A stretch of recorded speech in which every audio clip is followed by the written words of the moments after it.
I was convinced that there was no way to live a completely happy life. It began with a divorce, a broken home. And I believe that through that, my mentality began to form and began to develop a sense of rejection. And so I felt the breakup was all about me. That sense of rejection just really grew. I began to perceive myself as a burden to other people.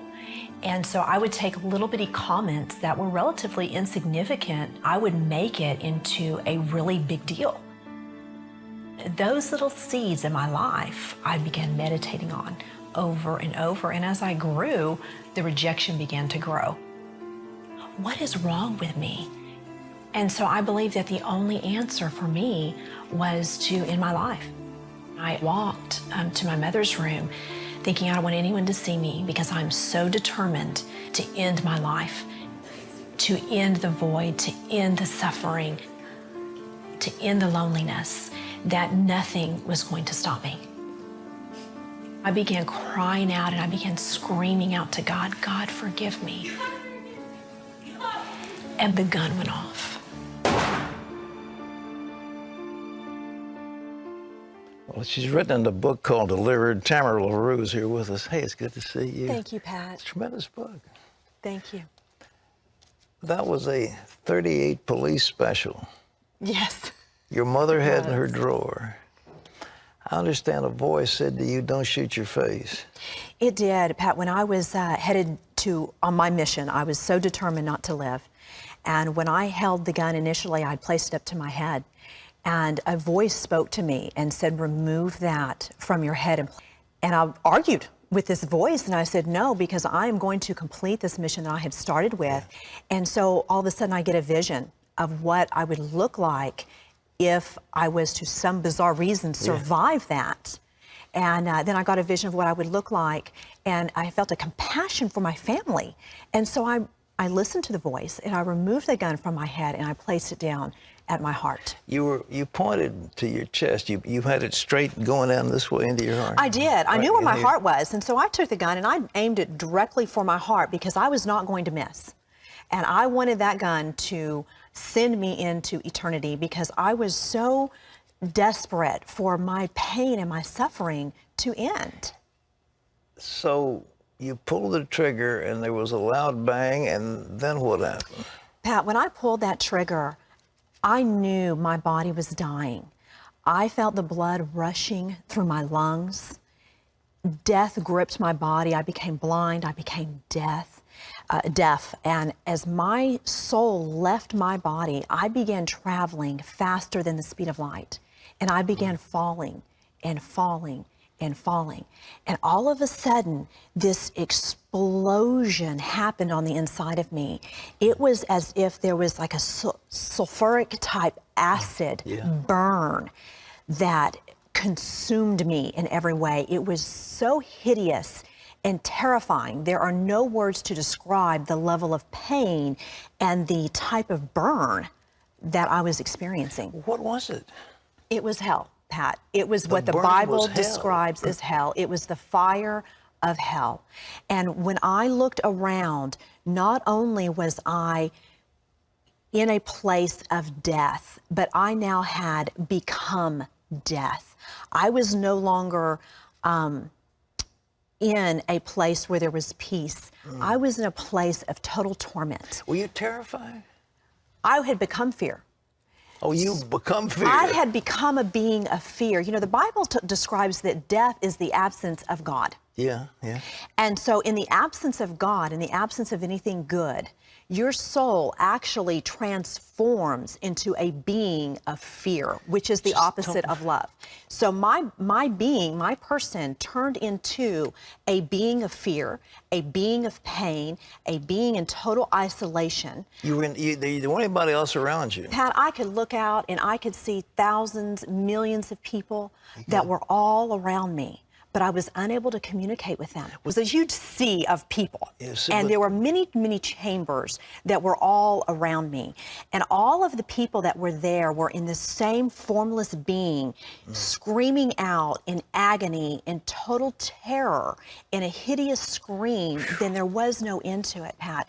There are no words to describe how horrific this was. They were screaming in agony. They were screaming in agony, and because they had become total beings of death. yeah. And that's hard for the physical mind to understand those things.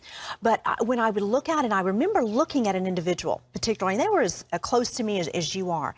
And when I saw them, Pat, I knew everything about them. I knew every sin they had committed.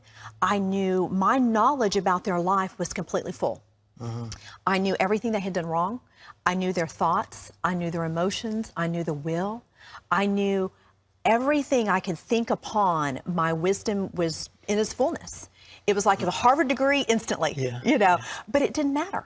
It didn't matter. In that hideous state of a burning torment, the only knowledge that mattered was that Jesus Christ was Lord.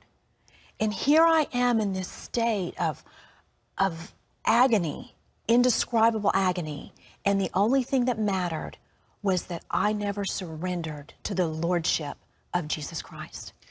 Was this like regret in your mind as part of that fear? Absolutely regret. that you There was so much regret and shame and guilt that I had believed a lie and that I had believed the deceit. And when I looked out across the lake, across the heavens, I could see the entire universe, Pat. And it was like the earth was magnified. And there was a mutual feeling, a mutual understanding of everyone, the thousands and millions of people that were there with me, that we did not want anyone to go where we were. We wanted people to go back to earth and warn everyone, don't believe the lie. Do not be deceived by your enemy. Do not come here. Is that in your mind prior to this that ever could have seen anything as horrible as that? No, no. Never. And now I read the Bible and I see the Bible, how it describes hell. Yeah. And I look at my experience, and there are no words to describe what I experienced, Pat. You could look across the Gulf expanse and you could see heaven. You could see the peace, the joy, the love, the wholeness. And you knew you were never going to experience that because time does not exist in eternity. Time does not exist at all. And the only thing you can do is hope that no one else will come where you are. It's the most horrible prospect when you think of it. I mean, human mind can't conceive of anything as absolutely awful as that. You cannot. The human mind cannot, in our physical state, cannot understand spiritual things at all. But you know, Pat, what is so amazing is God's love was so incredible that before I actually shot myself, I cried out to God to forgive me. And in that cry of desperation of forgiveness, God heard me.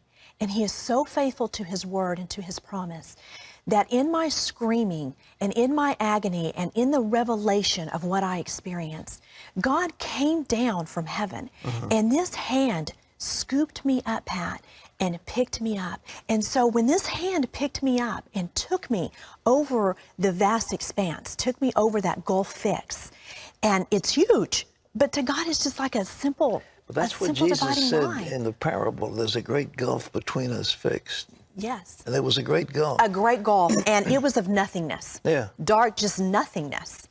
And when I went over that and I entered into God's presence, Pat, now you can't describe God's presence either, but it was love.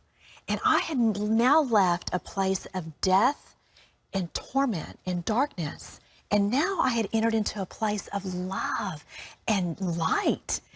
And I experienced God's wholeness. I experienced His grace and His mercy. And there was unity with Christ that is indescribable. My pain was gone. My torment was gone. And I was in this presence of total wholeness. And you could see the lights, the beauty of the stones and the lights reflecting in heaven. And the very sight of them was rejuvenating and just energizing. And they it were was communicating magnificent. with each other. The people were talking. Oh yes, walking they were all communicating. However, I was restricted. You were. I was not allowed to take part in any of that. Although I knew that was going on and although I saw those things, I was not allowed to take part of that or to see many things in detail. There was many things understood, and the knowledge was free and wisdom was free. And so as I traveled over the heavens and I was cleansed of my sin, and I came back, and you know, there are, in the spiritual world, you're not confounded to the restrictions of the physical world. And so I came right back into the roof of my home, and they laid my body, the vessel of God laid my body back, my soul back into my body. And when he did that, I instantly could see and hear again. And I knew at that moment that I was surrendering to the Lordship of Jesus Christ.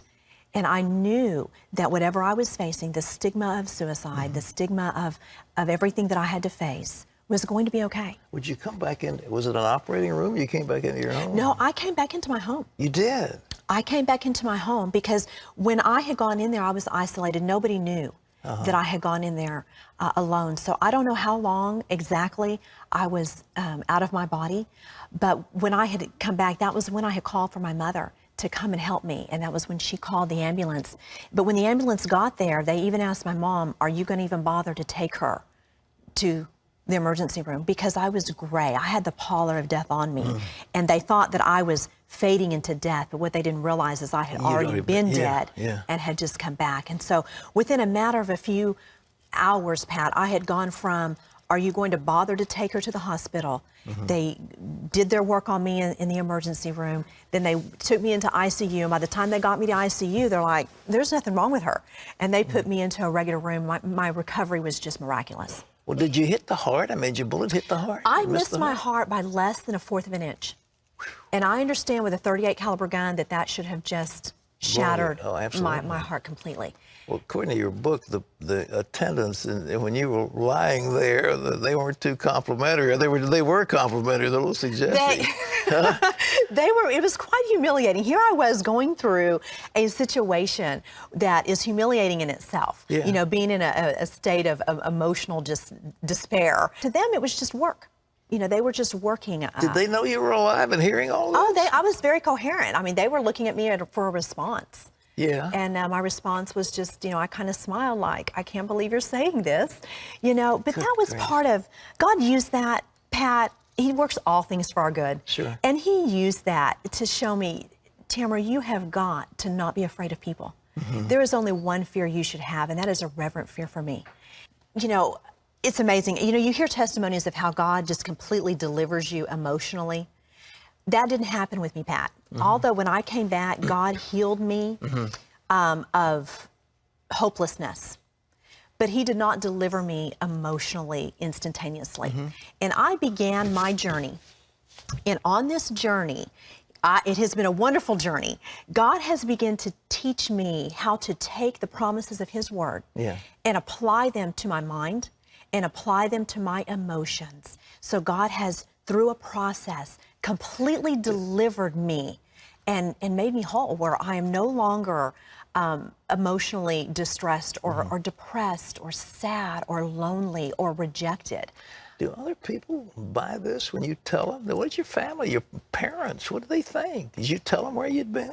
You know, initially I did not tell them, Pat, because it scared me. Because I was so afraid of what people thought about me. I didn't tell anybody. For 2 years, I kept this secret to myself. And when I was ready to come and tell people, when I became saved, I started going to church, I started studying God's word, I started on my journey of learning how to become free and how to apply the cross to my life. But I made a lot of mistakes. And I would still fall back and I would drink and I would party with my friends because I needed these friends, I thought. And God showed me different. And so when I came out and began to tell my story, people were like, "Okay, if you're really telling the truth, then why did you go back and do these things?" And it's a perfect opportunity for me to tell them, when our soul is in our body, we are in a war for our soul. And I am having to learn how to crucify my flesh and live after the Spirit of God.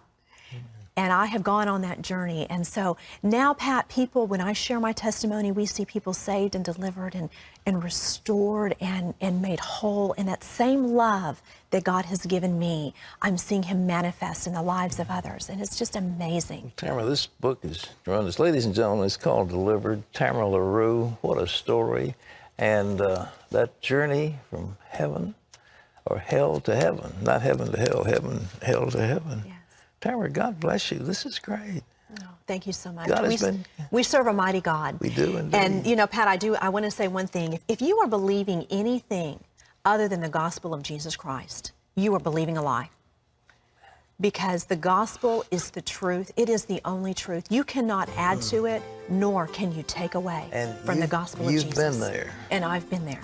Tamara, God bless you. Thank you Thank so you so much. Tamara LaRue, ladies and gentlemen. A whole week, we're talking about life beyond the grave. People who've been there, they've seen it. Listen to what they say.